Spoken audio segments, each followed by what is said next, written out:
The Englewood Post Office on Chicago's South Side blends quietly into the rush of 63rd Street traffic, just another government building surrounded by the noise and movement of everyday city life.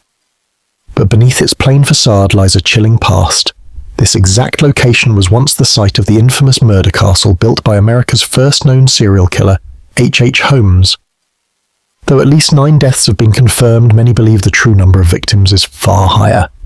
This is the story of a man whose horrific acts turned brick and mortar into instruments of death. I hope everyone helps me with a like and a subscription, and don't forget to comment which country you are from. Holmes committed his crimes during the Gilded Age, when Chicago was exploding with opportunity, innovation, and anonymity. While modern legends often link him to the 1893 World's Fair, that connection has been overstated. What truly sets Holmes apart is his deliberate and architectural method of turning corridors into traps and rooms into tombs. Unlike the wild tales spun by early tabloids, newer research paints a more nuanced, disturbing portrait.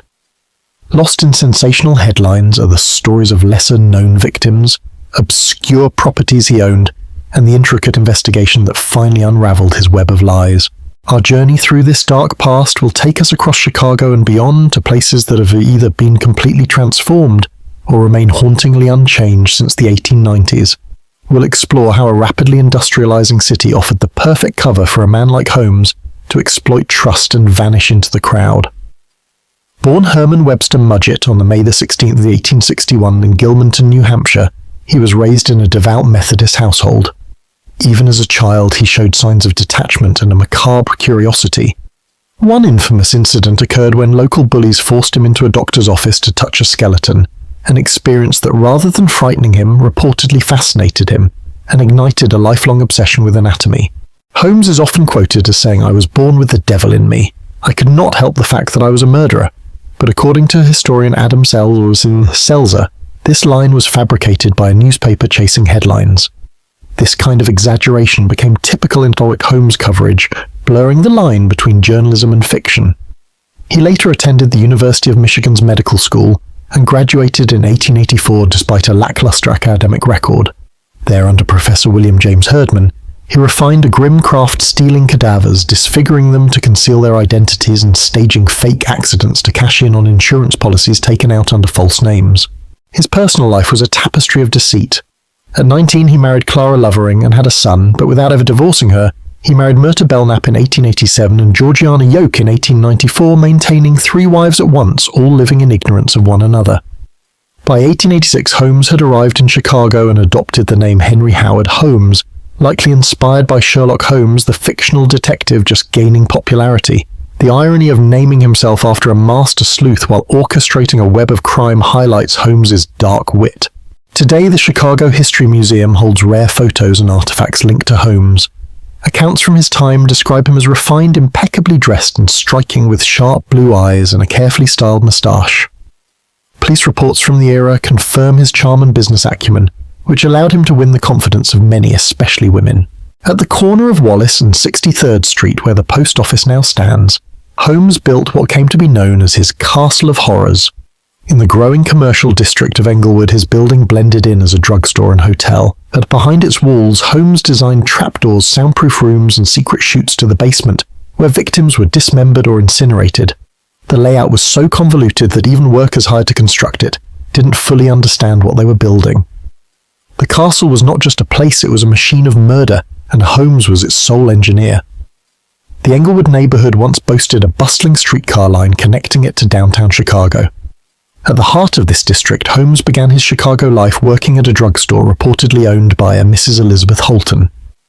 According to legend, when she vanished, Holmes took over the business, but historical evidence shows that the Holtons remained alive long after Holmes was executed. In 1887, Holmes acquired an empty lot directly across from the drugstore and began constructing what would become his infamous 3-story murder castle. The construction process revealed Holmes's manipulative mind. He constantly rotated crews, hiring and firing contractors so that no single team knew the full blueprint. A job that should have taken 6 months dragged out over a year and a half. The building itself became the stuff of nightmares. The Chicago Tribune, writing decades later in 1937, recalled a structure with rooms that had no doors and doors that led to nothing, a crooked house reflecting its builder's twisted psyche. Though contemporary accounts made the building seem like a labyrinth of horror, recent research suggests much of it was sensationalized. Most of the castle was used for legitimate businesses, including shops on the ground floor and apartments above. The third floor, often described as a hotel for fairgoers, was never finished. Some secret rooms and passages were likely built to hide furniture, Holmes obtained through fraud, not just for sinister purposes. Still chilling elements were very real gas lines that could be controlled remotely, acid vats in the basement, and even a crematorium. No plaque or marker today commemorates the grim past beneath the modern Englewood post office that stands on the same ground. After Holmes's arrest, the castle caught fire in August 1895 and lingered in disrepair until it was finally demolished in 1938. If we could strip away the decades, we'd see not an architectural marvel like the gleaming World's Fair structures nearby, but a building designed to deceive, a facade of respectability concealing a trap of death. While the murder castle dominates Holmes' lore, his crimes extended far beyond Englewood. In today's trendy Wicker Park near 1513 North Milwaukee Avenue, Holmes operated a candy store under the alias Frank Wilde. Though the area now bears no resemblance to its 1890s incarnation, historian Adam Selzer's research links Holmes to a teenage girl named Emily Vanessel who worked at the store. She vanished after meeting Holmes only 4 times. Years later, Emily's mother identified Holmes from newspaper photos. In his own confession, Holmes confirmed the location and her fate, stating that the store's visibility made it too risky to move a body, so he buried her in the basement. Holmes's reach even extended to Fort Worth, Texas. After leaving Chicago in 1894, he surfaced there with property rights inherited from Minnie and Nanny Williams, 2 sisters who would later disappear. Holmes set out to build another 3-story structure modeled after his Chicago design, again using different construction crews to guard his secrets. He abandoned the project when unpaid workers raised complaints. In a letter to his associate Carrie Peitzel, he expressed dread at the idea of imprisonment in Texas, saying he'd prefer 5 years in a northern jail to just 1 in Fort Worth. Among his confirmed victims were his partner Benjamin Pittersell and 3 of Pittersell's children, Howard, Alice, and Nellie. But his death toll likely extended far beyond. Julia and Pearl, Connor, the wife and daughter of a jeweler who worked for Holmes, Emmeline Segrand, his secretary, and the Williams sisters all vanished after becoming entangled with him. On July 26, 1895, the Chicago Inter-Ocean reported the discovery of 4 skeletons in Holmes's castle, with the remains found in hidden parts of the basement. Another often overlooked name is Dr. Russell, a tenant with an office in the castle, who disappeared in 1892, evidence that Holmes's victims weren't just romantic targets, but anyone who learned too much. To truly understand how Holmes operated for so long without detection, we must look at the broader canvas Chicago in the 1890s. Jackson Park, now home to the Museum of Science and Industry, was then the epicenter of the 1893 World's Columbian Exposition. It was the only major structure of the White City to survive in its original form. In Holmes's era, the city was surging in population from 53,000 in 1880 to nearly 200,000 a decade later. By the time of the fair, over 40% of Chicago's population was foreign-born. The city's chaotic growth, anonymity, and economic ambition created a perfect breeding ground for a predator like Holmes, one who could blend into the crowd, build a business empire, and bury his secrets just beneath the surface. Every day, more people arrived in Holmes's Chicago, and with them more potential victims. The deeper we dug, the more horrible the odor became, recalled Detective Frank Geyer as he uncovered the remains of Holmes's victims. But in the 1890s, Chicago's overwhelming stench was nothing unusual.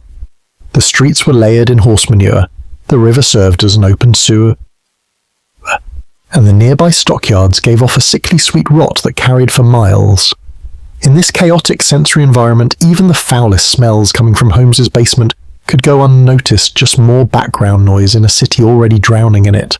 At the same time, the 1893 World's Columbian Exposition reshaped the South Side, bringing over 27 million visitors in just 6 months. The White City, its pristine neoclassical buildings shimmering in white around a vast reflecting basin, offered a dreamlike contrast to Chicago's gritty industrial sprawl. Though Holmes is often linked to the fair records reveal, he spent much of it elsewhere, traveling with his partner Benjamin Pittersell to commit fraud in other states. The idea that he built the castle to lure in fairgoers is more myth than fact, another example of how his story has been embellished over time. Still, the fair created a perfect storm and influx of visitors, Many of them women traveling alone for the first time, swelled a city already struggling with explosive growth and weak infrastructure. Law enforcement was stretched thin. Chicago had just 50 detectives for a population of over 1 million, and police work in the 1890s relied on eyewitness accounts and surface-level observation. Forensics as we know it simply didn't exist. There were no DNA tests, no blood typing, not even fingerprint analysis if a body wasn't found. A crime could go unproven. Historian Adam Selzer puts it plainly, there was no CSI Chicago. Holmes's unraveling came not through blood evidence or a missing person report, but through greed. In Philadelphia, what had begun as a murder spree morphed into an insurance scam that ultimately exposed him. Moyamensing Prison, where Holmes spent his final days, has long since been demolished, but its grounds mark the climax of his criminal career. His downfall began with a plot to fake Benjamin Pitterzel's death and collect a $10,000 life insurance payout from Fidelity Mutual. But Holmes, never one to share credit or profit, murdered Pitterzel himself on September 4th, 1894. Using chloroform to render him unconscious, Holmes then set his body on fire with benzene to simulate an accidental lab explosion. After cashing the policy, Holmes convinced Pitterzel's widow Carrie to entrust him with 3 of her 5 children, Howard, Alice, and Nellie, claiming he would reunite them with their father. In truth, he murdered each of them, Howard in Indianapolis and the girls in Toronto. The case might have stayed buried were it not for one loose end. While briefly jailed in St. Louis for a minor fraud, Holmes confided in another inmate, Marion Hedgepeth, promising a found payout in exchange for a lawyer referral. Holmes never paid him. Hedgepeth, angry and suspicious, reported the scheme to the authorities. That tip landed on the desk of Philadelphia detective Frank Geyer, who launched one of the most extraordinary manhunts of the 19th century.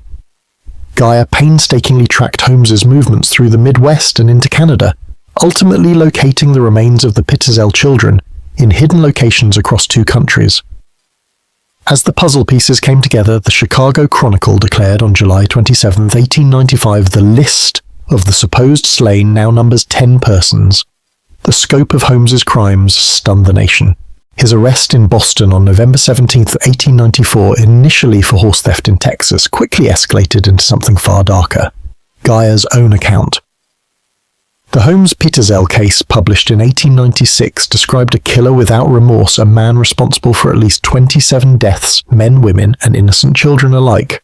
Holmes's trial began in October 1895 in Philadelphia, where he faced charges for Benjamin Pitterzel's murder.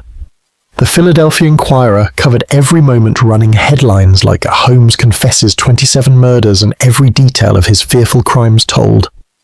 At first, Holmes tried to represent himself in court, but eventually reinstated his lawyers. When the prosecution accused him of mutilating Pitterzel's body to obscure the cause of death, Holmes protested. "I object to the bloodthirsty manner in which the district attorney and this witness are trying to draw the inference that I rushed into this potter's field and mutilated the dead." But for all his bluster, the evidence, both physical and circumstantial, was overwhelming.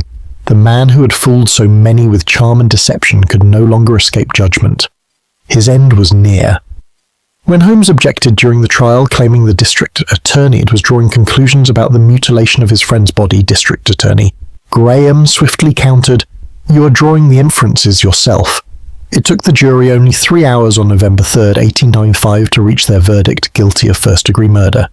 Following his conviction, Holmes sold his confession to the Hearst newspaper syndicate for $7,500, a sum equivalent to around £240,000 today. In that confession, he initially admitted to 27 murders, a number he later exaggerated to over 30, feeding a growing legend. Alone in his cell, Holmes wrote chilling reflections. "I am convinced that since my imprisonment I have changed woefully and gruesomely. I believe fully that I am growing to resemble the devil. The similitude is almost completed." These were the words of a man who had blurred the lines between truth-fiction and delusion.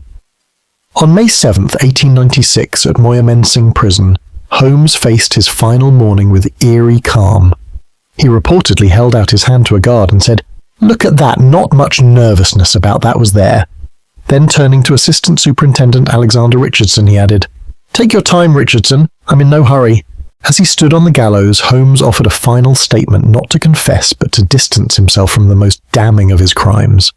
"Gentlemen, I have very few words to say. I only wish to say that the extent of my wrongdoing in the taking of human life consists in contriving the killing of 2 women. I am not guilty of taking the life of any of the Pitezel family, of the 3 children, or of the father Benjamin F. Pitezel, for whose death I am now to be hanged. That is all I have to say." The next day, the Chicago Tribune ran a stark headline: "Swings like a man, followed by the blunt subhead Holmes faces the king of terrors with never a falter, and last words are lies. His death was not quick."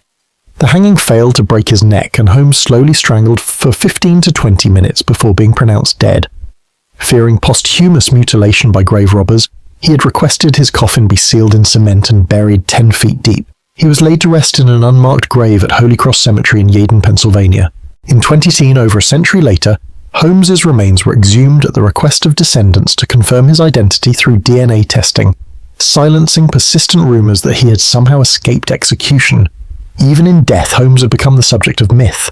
That unmarked grave in Holy Cross Cemetery holds the remains of a man once dubbed the Torture King, now nearly erased from the earth. No tombstone marks his resting place, only records confirm the location. As for his victims, the truth remains elusive. Though Holmes confessed to 27 murders and later hinted at over other petits, some tabloid accounts inflated the total to 200 or more. Modern historians generally agree on 9 to 12 confirmed victims, a number smaller than legend suggests, but still horrifying and enough to establish Holmes as one of America's earliest and most chilling serial killers. Many of the more lurid tales surrounding Holmes have been debunked. The elaborate torture devices supposedly found in his castle were largely fictional creations of yellow journalism. The hidden rooms in the building likely existed to conceal stolen goods rather than corpses, and his supposed use of the World's Fair to lure victims has been greatly overstated. Holmes spent much of the exposition travelling and committing fraud elsewhere.